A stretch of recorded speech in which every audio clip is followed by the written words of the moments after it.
If you're looking for some of the best old-fashioned burgers and cakes in town, Lotta Burger is the place to go for all of your favorites. Lotta Burger, 2260 South 3rd, Memphis, Tennessee, 901-946-2001. They're open Monday through Saturday from 10 a.m. to 6:45 p.m. And the items on their menu include single, double, triple burgers, Philly sandwiches, smoked sausage, beef hot dogs, grilled cheese, tenders, fries, onion rings, and more. Call-in orders must be done before 11 a.m. No calls accepted after 11 a.m. Drive-thru is available. Hungry for a burger? Lotta Burger, 2260 South 3rd, Memphis, Tennessee, 901-946-2001. Don't just settle for any burger. Get a Lotta Burger.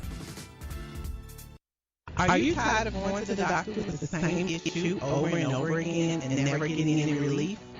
Are you tired of buying all types of vitamins and supplements, hoping but not knowing for sure that they will keep you healthy? Or are you getting enough of the right kind of nutrients that your specific body needs? If you answer yes to any of these questions, you need a nutritional blood analysis. With a nutritional blood analysis, we can take one drop of blood from a prick of your finger and analyze your body's nutritional needs, nutritional deficiencies, and nutritional imbalances. This analysis can provide an early warning of possible future health challenges so you can make the changes now to avoid a negative outcome. A nutritional blood analysis can be used to monitor a health challenge before and after adopting an approach to restore health and balance. It will also allow you the ability to determine the effectiveness of various approaches to restoring and balancing your health. So don't wait. Make your appointment. Stop guessing with your health. Know what works for sure. 901-602-7063.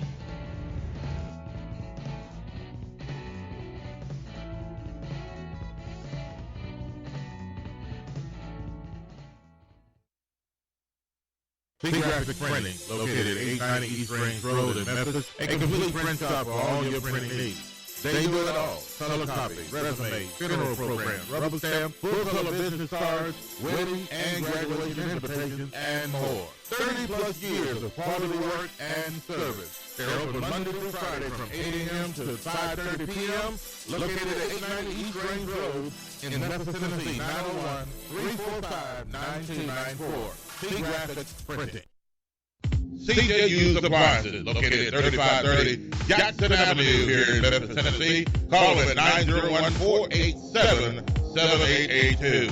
CJU's Appliances has the best prices in town. Sales and service, heating and air. Also the best appliances you'll find anywhere in the Mid-South. Refrigerators, microwave stoves, washers and dryers, deep freezers, dishwashers, whatever you need in used appliances. And folks will tell you they're the best used appliances anywhere you'll find. That's CJU's Appliances, 3530 Jackson Avenue. All appliances come with warranty. You can call them at 901-487-7882. Again, 901-487-7882. It's CJU's Appliances.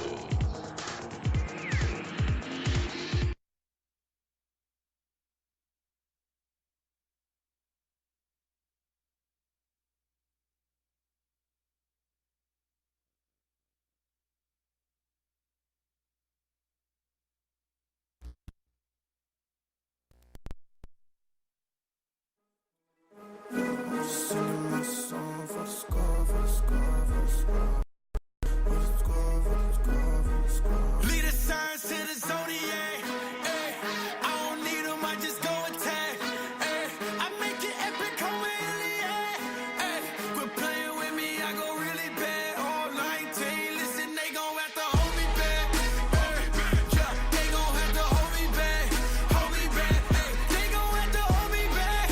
Hold me back, yeah. Really on guard, yeah. Really on guard, yeah. Ask me where my rollie at. Can I ask you where your soul is at? Yeah, cause they get funny with that holy rap.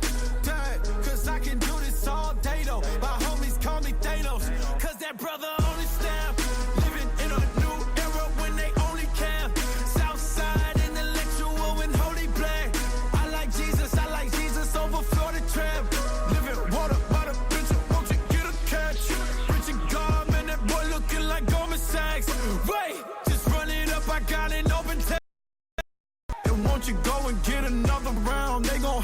dumb it down. I don't dumb it down. I be giving all I got. Really living on the sentiment in the middle. Every jot and tittle from a brother pencil riddle with the scribbles of the father's riddles. Let me get a griddle. Can I cook a little with the modesty? I tell him I am not playing, boy. Jesus coming back and I am not staying, boy. You loving money ain't looking too favorable. Blood on my hands if I don't say what I say to you. Hip hop is dying and I brought the saber to it. And it's unbreakable. Better make a move. What you gonna take? What you? I never switched up. I never ditched us. When they dissed us, I didn't flinch up. Ask my sister. We don't give up. Ready to die for the truth that clinched us. You can't bench us. Get your weight up, but you can't bench up. While we lift up. Down in the boy be business. Everybody down with the Lord be with you, man.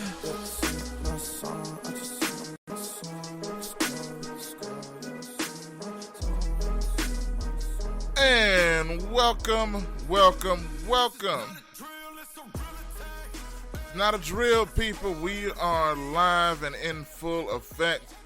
Talk Back Live Sports here for today's edition. It is a Wednesday. It's Wednesday already? Wow, Wednesday. Wednesday, third edition of the show. It is 2:10 Central Time. And, man, I appreciate y'all for tuning in, for watching, for listening, however you may be checking me out.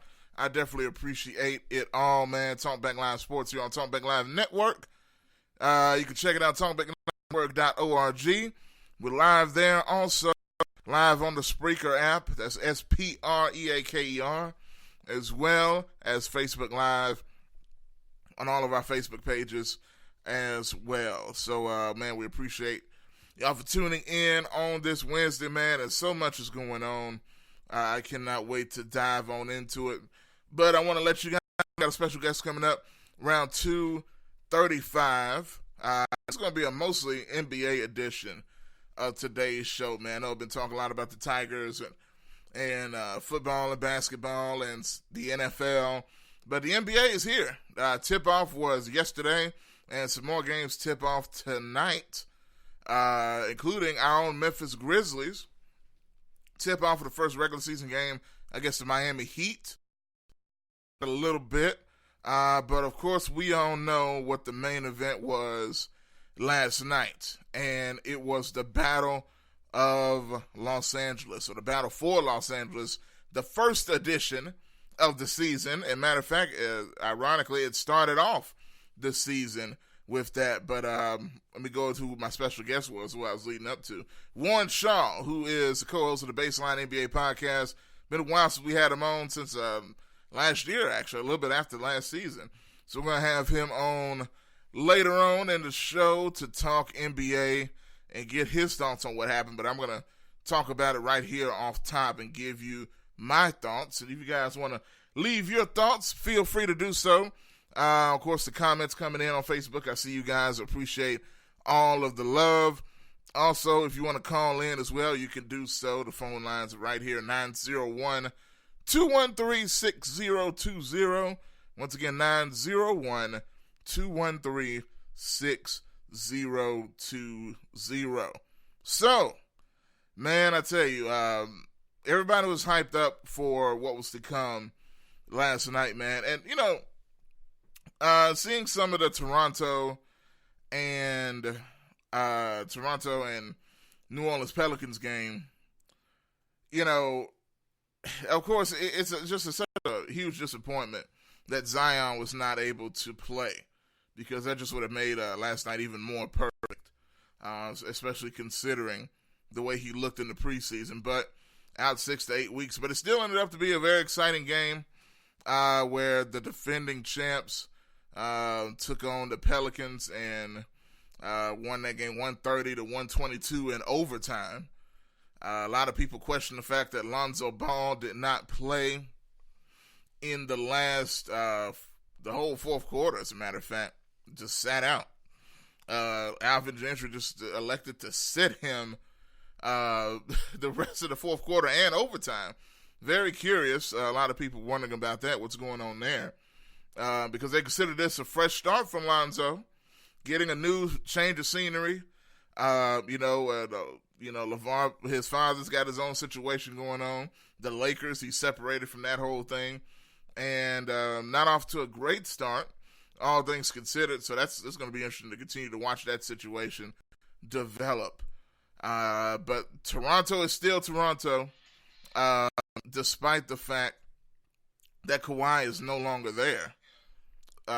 So all that stuff considering, man, it's going to be pretty interesting to see how it all plays out. But we all know the main event last night was the Clippers and the Lakers. And let me tell y'all something right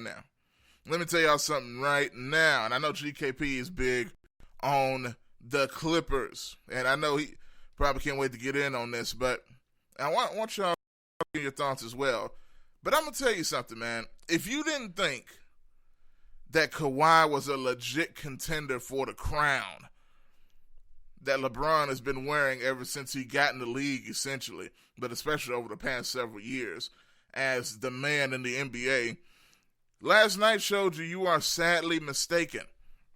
Because not only is Kawhi coming off a championship run after 1 year with Toronto, doing something that nobody else, that's going back to Chris Bosh, is going even further back to Vince Carter, all-time greats for that team, something that none of them have ever done, and that's win a championship for the Raptors. First year in, one and done, he bounced. Went to L.A., his hometown. And the interesting thing about it is that he actually showed emotion coming back home. We got Vincent on the line, and we're going to go ahead and go to him. Vincent, how you doing on this afternoon? Hello, Vincent. How you doing? Yes, sir. Hey, I hear Josh talking. I can't hardly hear myself. How about now? Go ahead and talk. I still hear Josh. Yeah, that's me. You're on the air. Oh, okay. I hear you. I hear you talking, Josh. I don't. It's like you're talking over me. I can't hear myself. Okay, I don't know how that, Okay. Okay, how about now? Hello? Hey, can you hear me? Yes, I can hear you.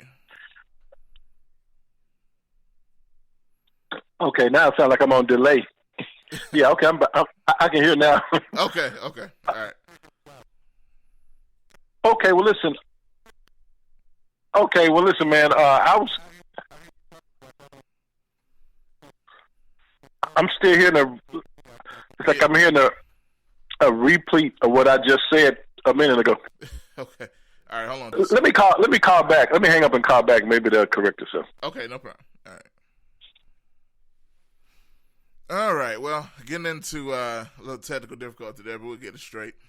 And it could have been on, I'm not sure. But nonetheless, man, so much to get into. So last night, as I was saying, I think Kawhi is challenging for the crown that LeBron holds. And I'm going to tell you why. One of the things that surprised me was it seemed like Kawhi took the first shot. I'm not even talking about during the game. I'm talking about before the game. And I'm going to play a clip from what I'm talking about. But hopefully we can get this call in and out soon. Call from Vincent.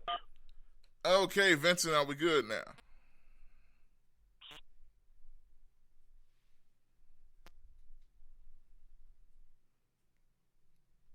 You there? Hello? Yes, I hear you. I hear Josh talking. I don't know. I'll just be quiet until he comes to me. Okay. Well, I guess we're gonna have to get it straight another time. But I do want to get into what I was talking about here. But I don't want to keep trying to keep. Okay. But yeah, I don't want to keep going with the test also. But Vincent, can you hear me?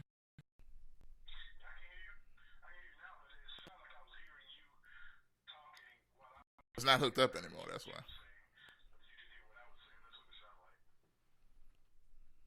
It's not hooked up. Okay.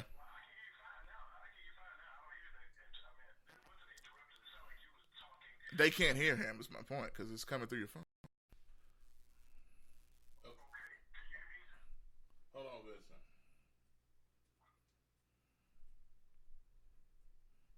All right, guys, y'all just hold on for a second. Vincent, you there? Yeah, I'm here. Okay, all right. Now it sounds good. All right. Okay, Josh? Yes, sir. Oh, okay, I'm sorry. Am I on the air now? Yes. Okay, well, let me make this quick to make up for lost time. As far as the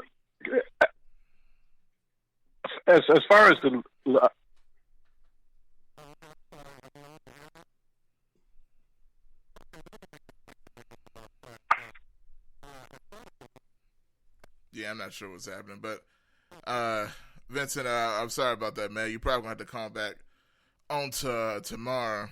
We'll see what's going on there. But I do appreciate the call, no doubt.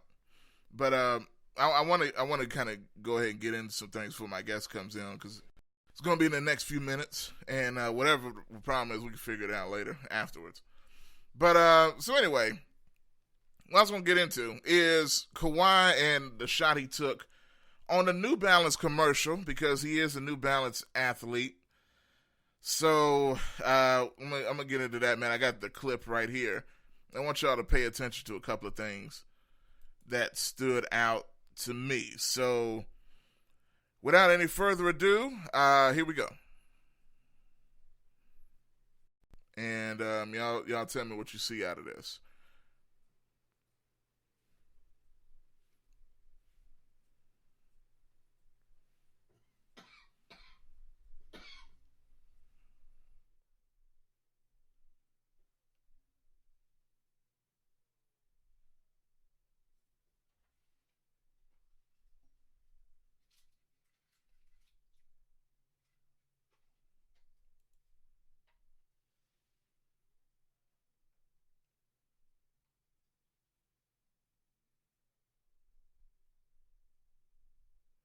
So, man, that is Kawhi taking his shot at claiming LA for his own.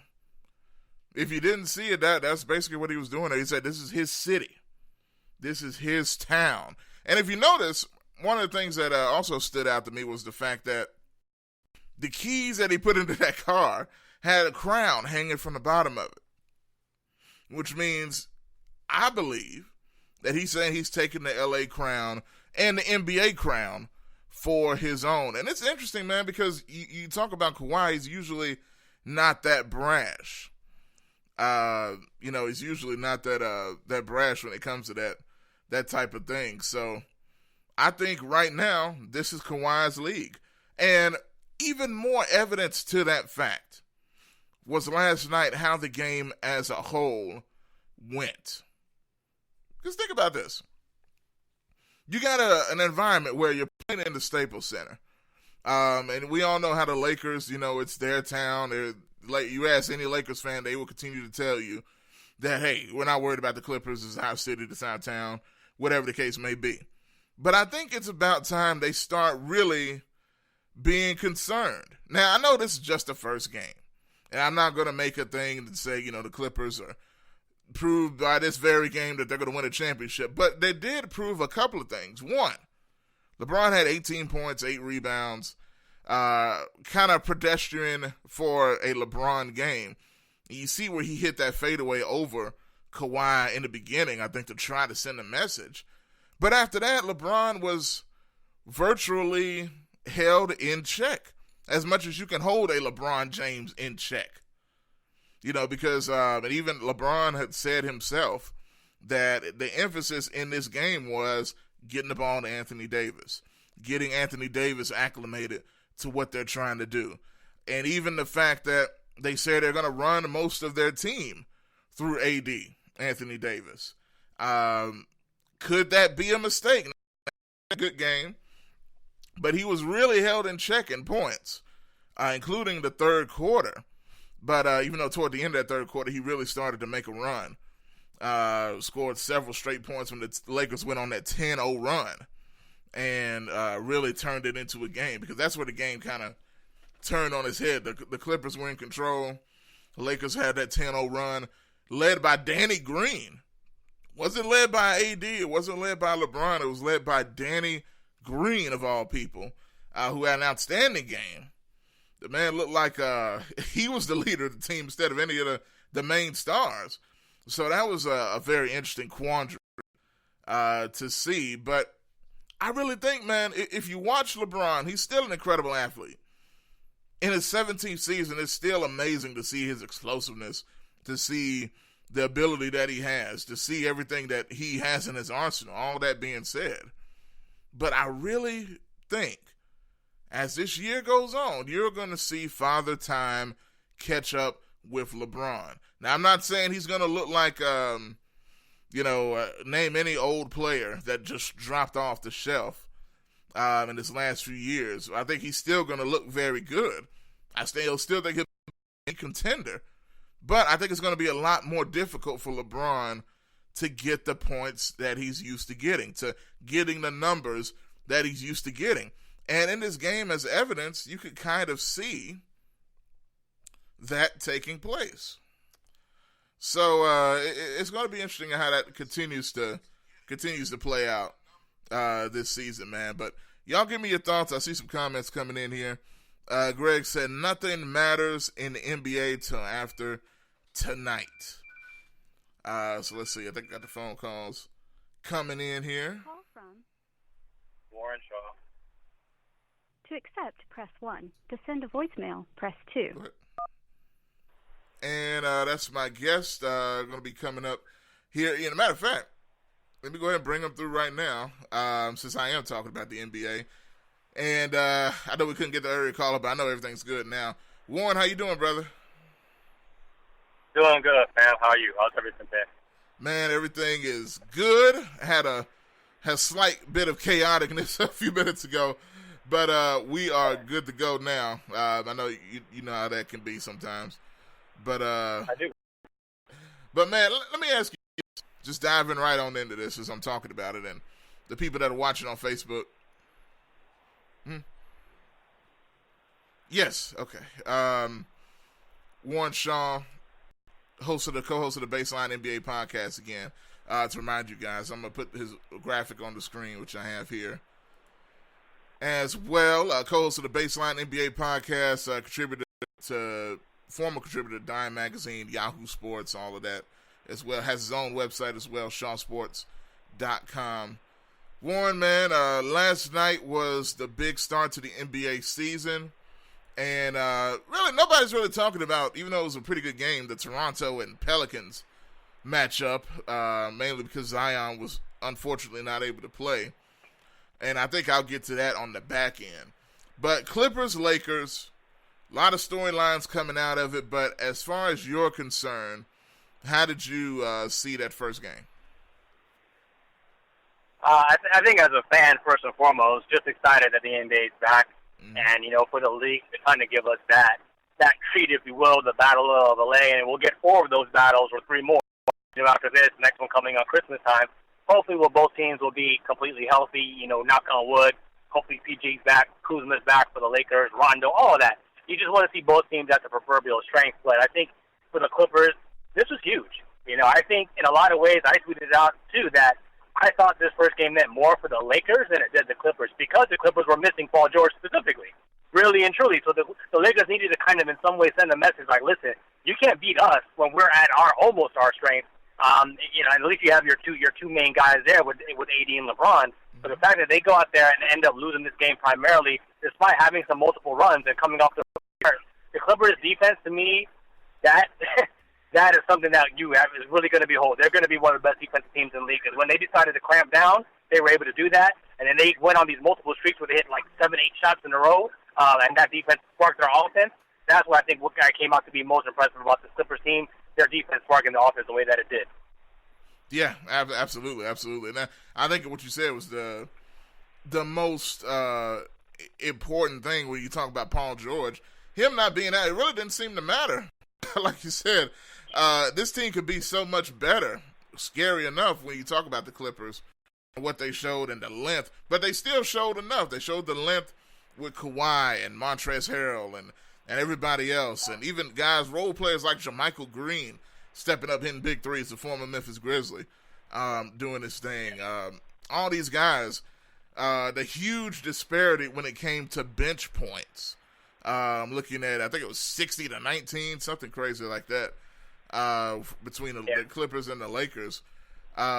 It's really kind of stark. And honestly, I think most people that were looking at the Lakers and Clippers and what they did in the offseason, the moves that were made, most people were saying, hey, the Clippers are deeper at every position than the Lakers are. Even the Lakers made some sound moves to make up for not getting the Kawhi or Paul George or whoever else they were trying to get this offseason. Can that come back to bite the Lakers as time goes on, you think? Yeah, I mean, absolutely. One thing about what I love about where we're at right now in this space of basketball analysis is that I think gone are the days of people just assuming because you have X amount of stars that you're going to be good. A good basketball analyst is going to look at this team, look at the chemistry, and look at the depth of the roster and say, it's like, all right, well, how can they go out here and really, really and truly compete throughout the course of the regular season? While there are still a lot of prognostications that the Lakers and the Clippers can potentially win the finals and the championships, there's not that many that think the Lakers specifically are going to win the conference in terms of being the number one seed in the regular season. They realize that there's going to be some growing pains in that, and both the Lakers and Clippers are teams that are built for the playoffs. While they do care to some degree, but they don't necessarily need to have the number one seed. But that's where I think you're going to see the Lakers probably falter the most with that lack of depth and having to play, 8, 9, 10 guys in the regular season, and that rotation will get shorter when it comes to the playoff time. But I like the Clippers' overall roster and their bench, and while they may not be some of the household names, like guys like Dwight Howard and things of that nature, so Landry Shamet is a baller. Harrell is a baller. JaMychal Green, the game thing, he's worked on his game and is able to shoot the three ball now. So all of that really matters, and it fits into the system that the Clippers are trying to play, and that's led by Doc Rivers specifically and what he's trying to do. Yeah, no question about it, man. Talk with Warren Shaw. He is an NBA writer and co-host of the Baseline NBA podcast, founder of ShawSports.com, so y'all check that out as well. A lot of good stuff he's got on there. Out of Miami, Florida. I'm being reminded about that, so I appreciate that. But, so, all right. Okay. I'm getting distracted about that. But anyway, I want to bring up about what LeBron did or didn't do in this game against Kawhi. I even have down my notes. LeBron bows to King Kawhi.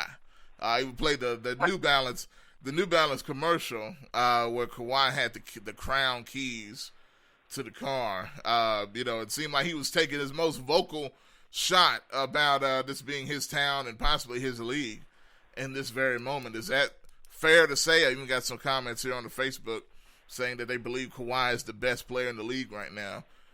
What do you think about that? And did this game lend itself to that point?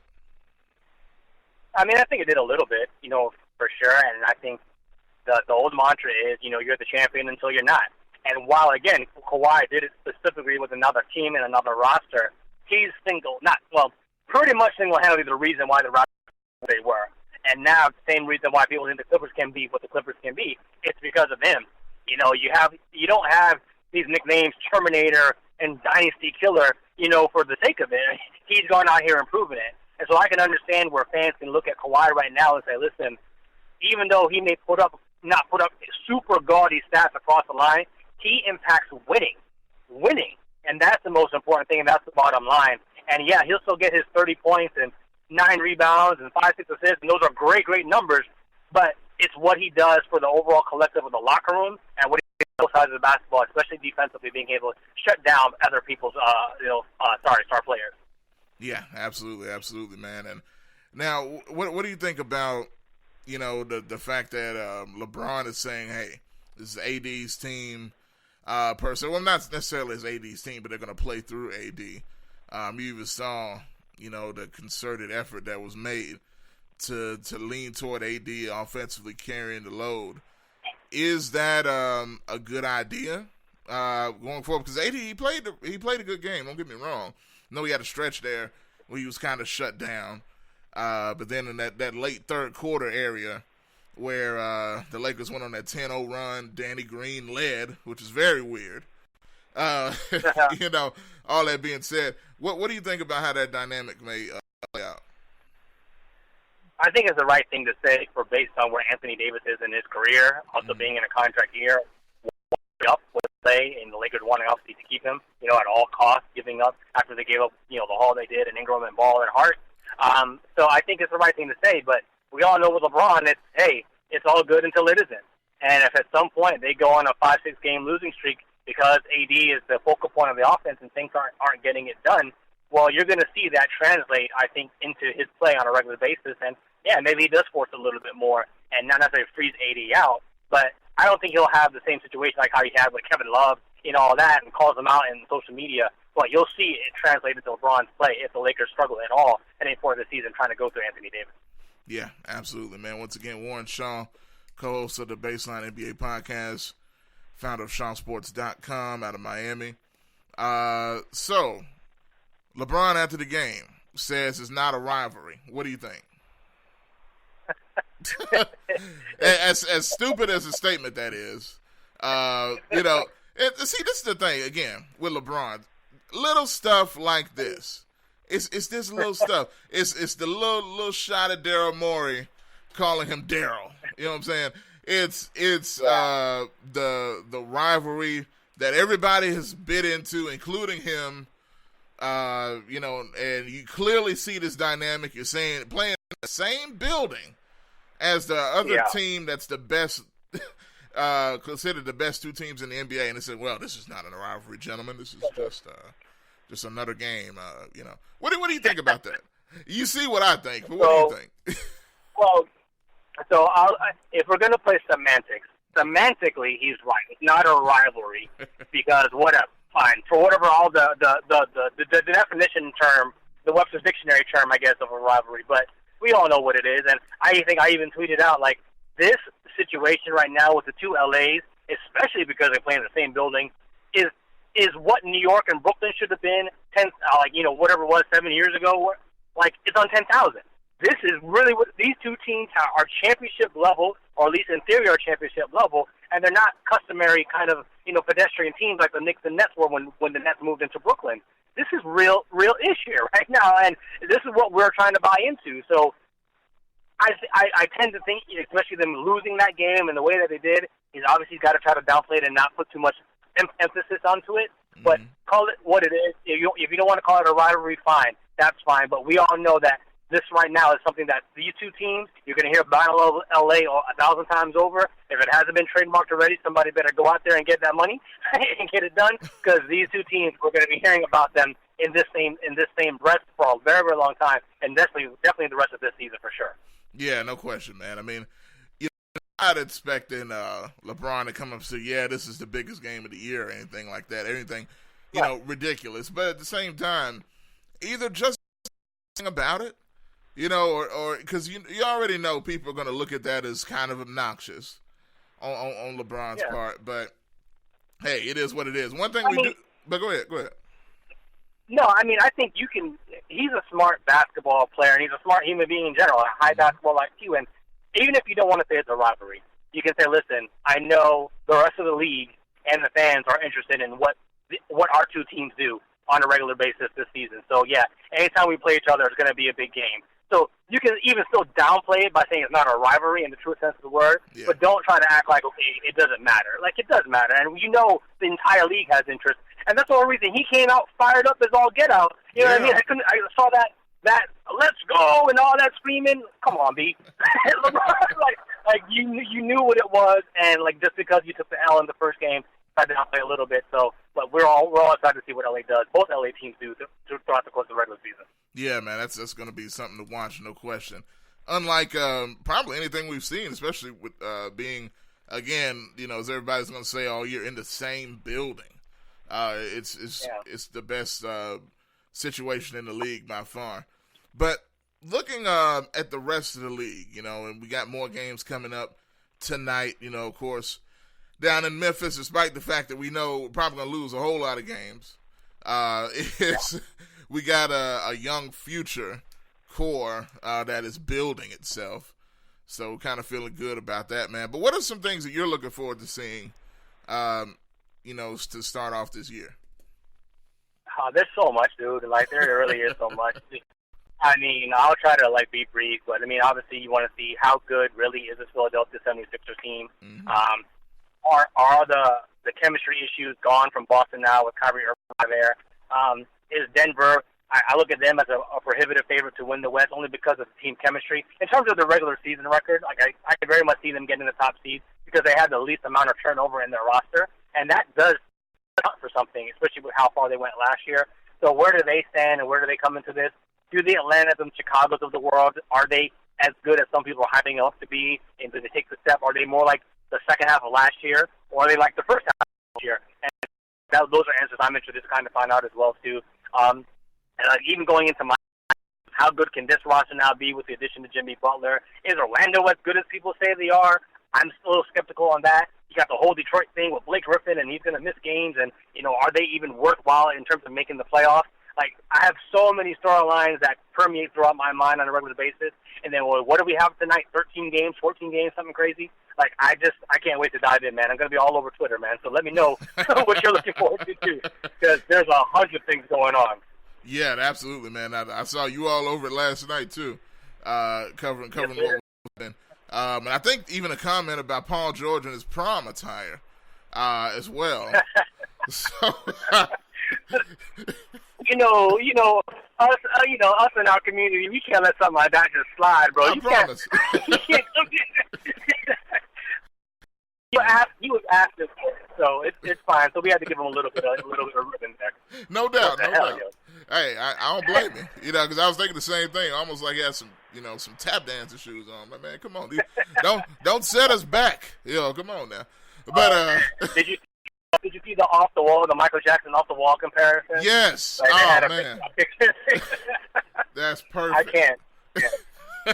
But that's why I love the NBA for stuff like that as well, man. But look, okay, so let me ask you about Utah. And I bring up Utah because there's a lot of the connection with Mike Conley, a staple for the Memphis Grizzlies for a long time. The captain, as a lot of people call him. Is now a member of the Jazz. Formidable backcourt, it seems that they are putting together with him and Donovan Mitchell, and a team that a lot of people are expecting to make a run and could challenge some top teams. Do you think they could make that next step just with the addition of Conley and some of the other moves they made? Yeah, I mean, again, Conley's obviously a huge piece of that. Health is obviously a huge thing to everything that Utah does, especially with Conley and even Mitchell himself. But it's the Bogdanoviches that they added, the Ed Davises, the Jeff Greens, like those supplemental parts, just good role players who know what the hell to do and don't cause issues in the locker room, play defense on top of, being acceptable offensively as well. I think that's why a lot of people are high on Utah, and I get it.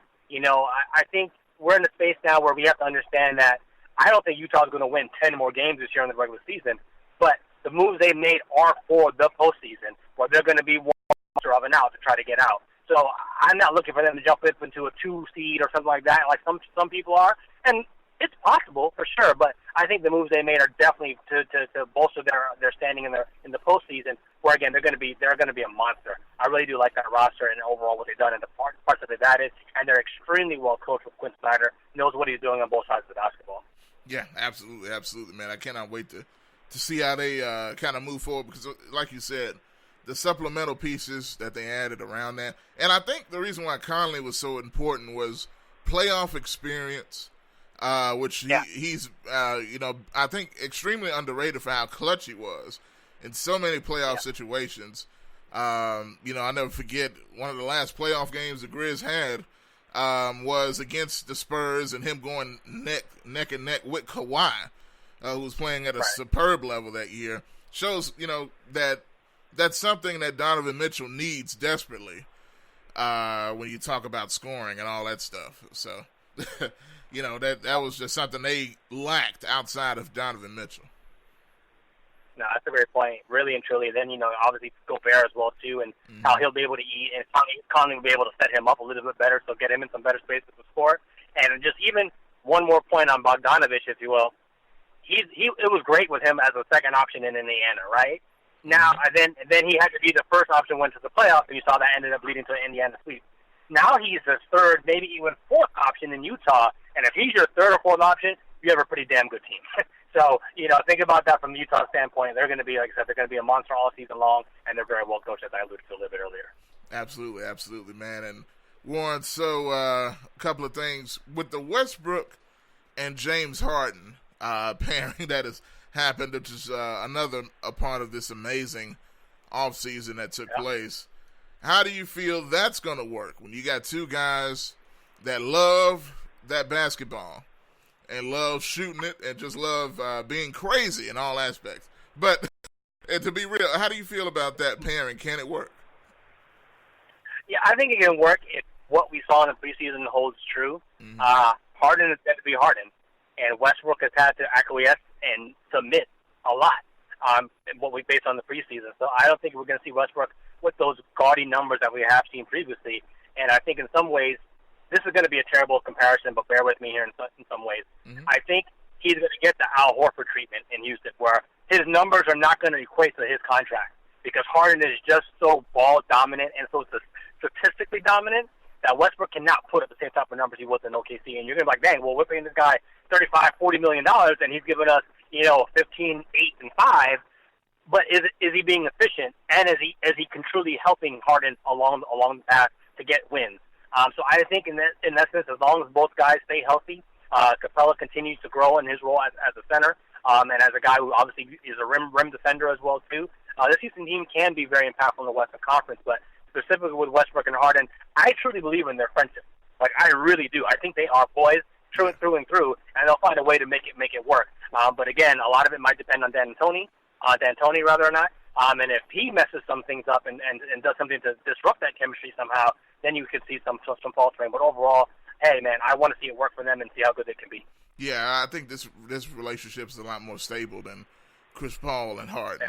Yeah. Because exactly. Like you say, when they came together, they said, "Hey, we're boys. We can do this." And by the end of it, they said, "Well, I didn't really like you that much," But it's funny how that works. But one thing about it, I do know Harden and Westbrook are real close, so they're going to do their best to make this work, and that's a huge factor in everything else. Now, one thing is kind of funny. You see this trend here. We hadn't even brought up the Eastern Conference at all, because the West is going to be such a powder keg. 76ers. But when you look at a lot of people predicting the Greek Freak and Milwaukee making a run at the finals, I still don't know if I can believe in them that much. As much as I think Giannis is amazing.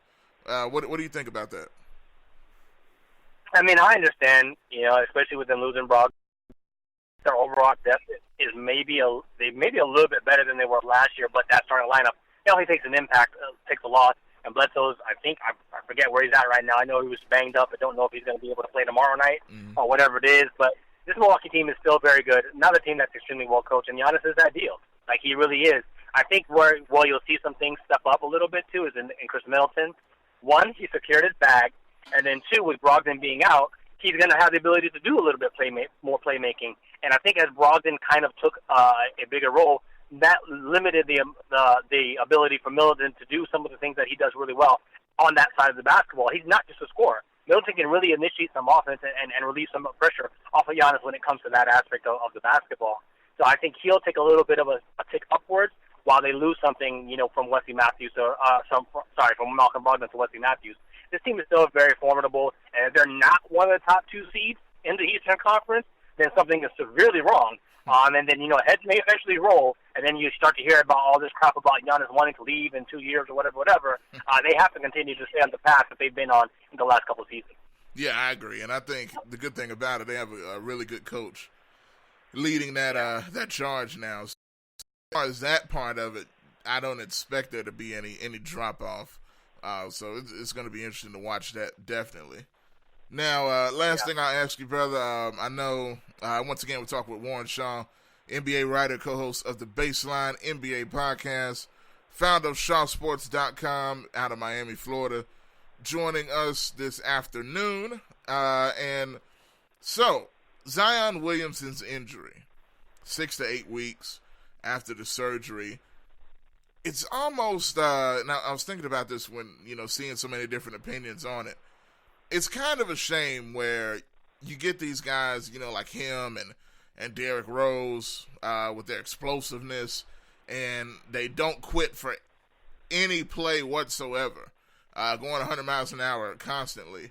It's almost like it's a punishment for doing so to your body, and especially in particular with the knees. Hopefully that's not the case with Zion, but what do you think? Do you think he's going to have to change some things? Yeah, a little bit. I mean, how it is. I mean, Wade came out that way. Obviously, I live in the Miami area, so I've seen a lot of that. And just people just go 100 miles. They understand and they see the game, and it's not even in their head.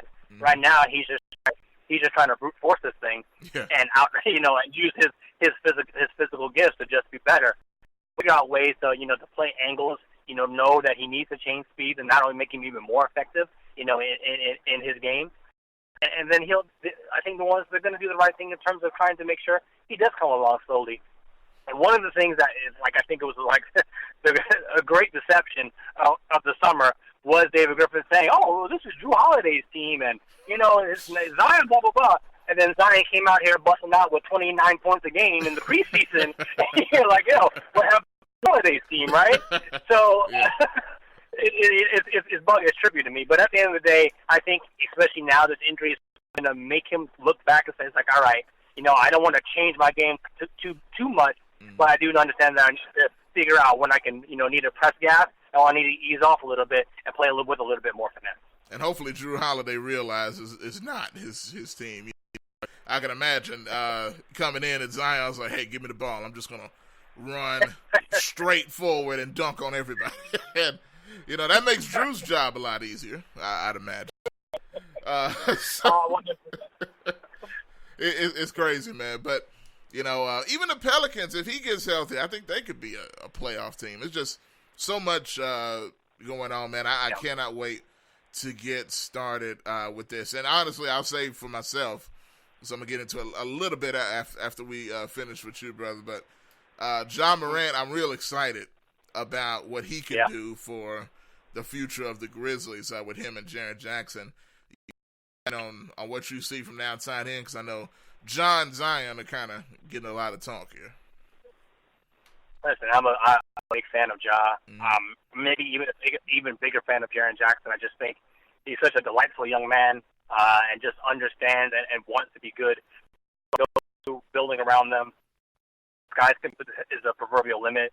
Obviously, there's going to be some growing pains this year, but I think those are two guys that if you needed to rebuild around, you'd be hard-pressed to find better talent to do so within those two young men. And, again, I'm really excited to see what Ja is able to do. I was reading earlier that he's been super unselfish, and, they want him to even look for a shot a little bit more, and I think he will. And he's also, too, got to figure out how to play his because he's wiry strong, but he's still not where he's going to be as a man, as when 2-3 years from now, and we can really go up in there and take contact. But for right now, I think he just got to play smart, feed Jaren Jackson a little bit. Hopefully, Valanciunas comes back soon. And I love Brandon Clark. I think a lot of teams missed out there. Don't know what they were smoking, but hey, kudos to the Grizzlies for going out there and getting a steal and getting it right with him as well too. So, while it's going to be a rough season wins-wise, I think you're going to see some great development and a new culture being formed in Memphis. Absolutely, 100%, man. Brandon Clark almost reminds me like a Sean Marion type, with the athleticism and the hybrid of 3-4, what he can do, and it's crazy, man. But Warren, man, tell the people they can follow you on social media and get your tweets about George's prom suits and all that stuff. As always, man, I appreciate it. Follow me on Twitter at ShawSportsNBA. Follow our podcast at NBA Baseline, Common Spelling. Yeah, man, and we're always happy to talk hoops with you and talk about people's clothing and suits as well, too. So follow me on tonight. Bunch of games on, and we'll be rocking with it, brother.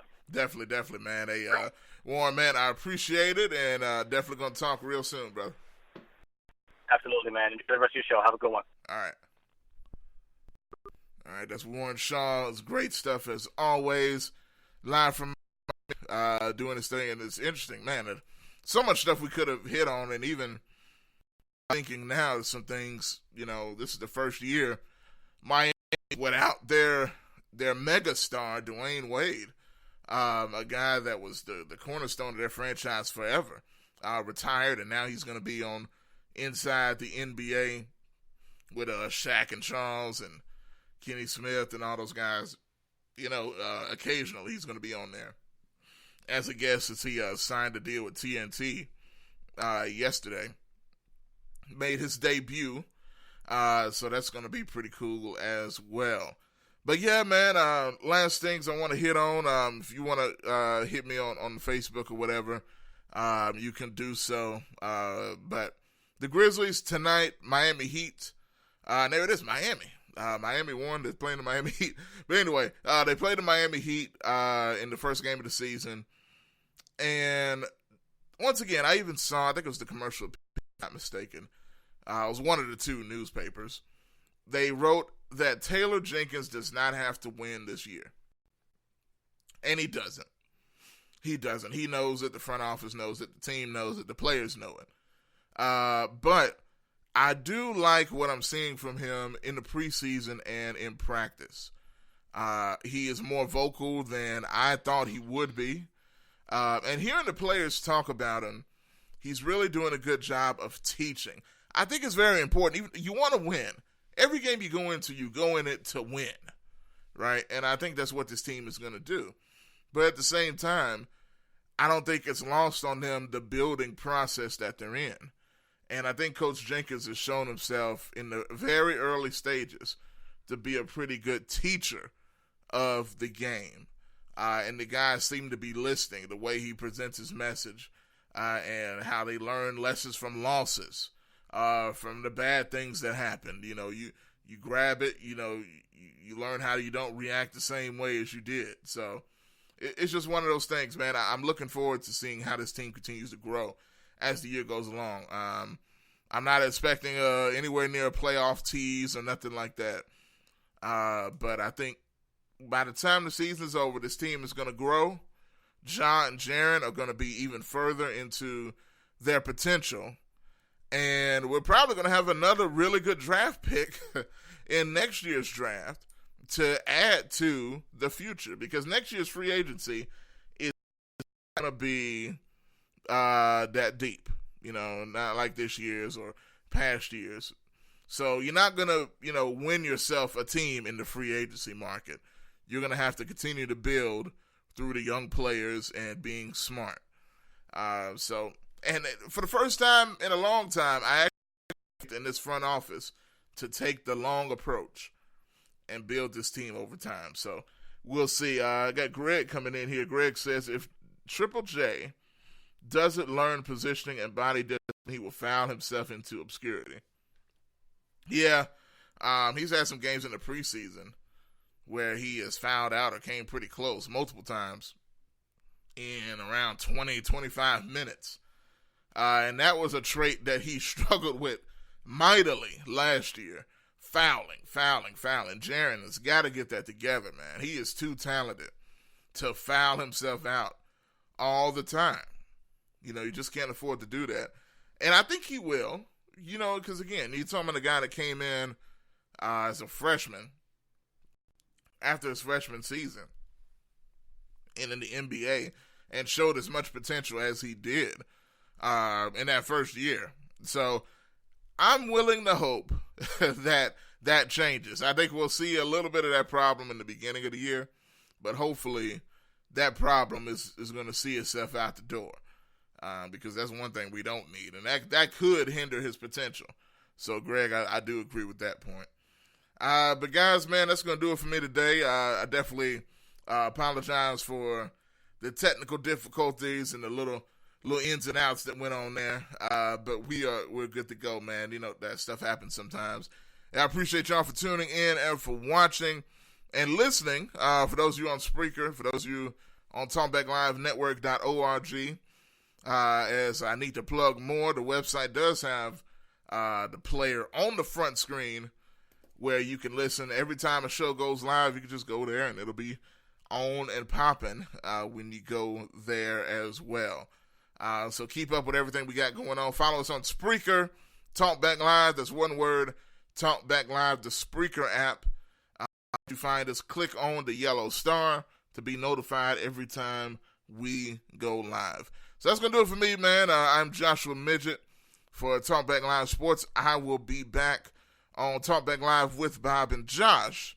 So y'all stay tuned for that in the morning. Best morning show you'll find anywhere, man. So that's going to do it for me. And without any further ado, I'm out.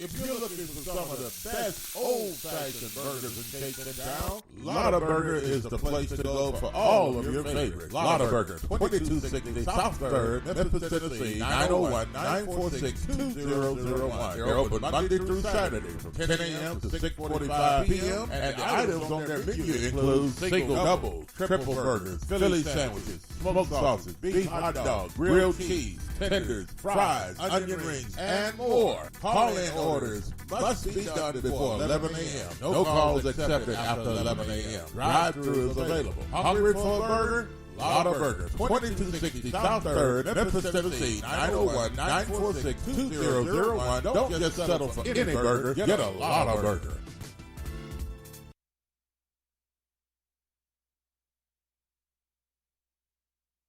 Are you tired of going to the doctor with the same issue over and over again and never getting any relief?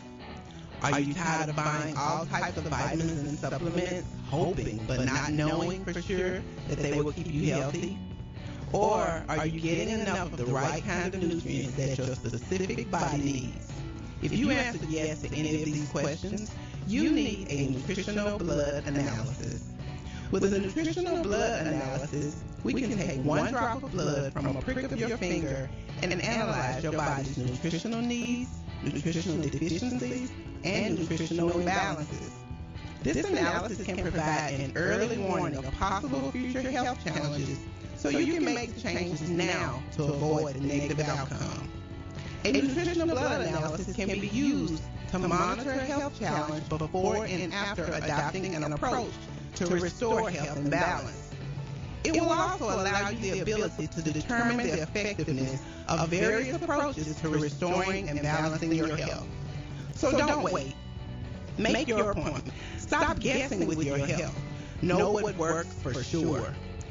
901-602-7063.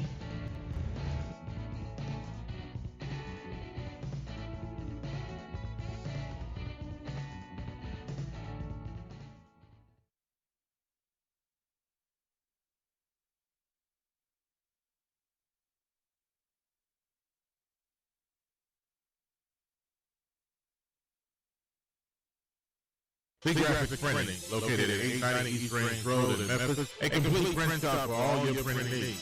They do it all: color copy, resume, funeral programs, rubber stamp, full color business cards, wedding and graduation invitations, and more. 30 plus years of quality work and service. They're open Monday through Friday from 8 a.m. to 5:30 p.m. Located at 890 East Range Road in Memphis, Tennessee, 901-345-9294. C Graphics Printing. CJU Appliances, located at 3530 Jackson Avenue here in Memphis, Tennessee. Call them at 901-487-7882. CJU Appliances has the best prices in town. Sales and service, heating and air. Also the best appliances you'll find anywhere in the Mid-South. Refrigerators, microwave stoves, washers and dryers, deep freezers, dishwashers, whatever you need in used appliances. And folks will say they're the best used appliances anywhere you'll find. That's CJU Appliances, 3530 Jackson Avenue. All appliances come with warranty. You can call them at 901-487-7882. Again, 901-487-7882. CJU Appliances.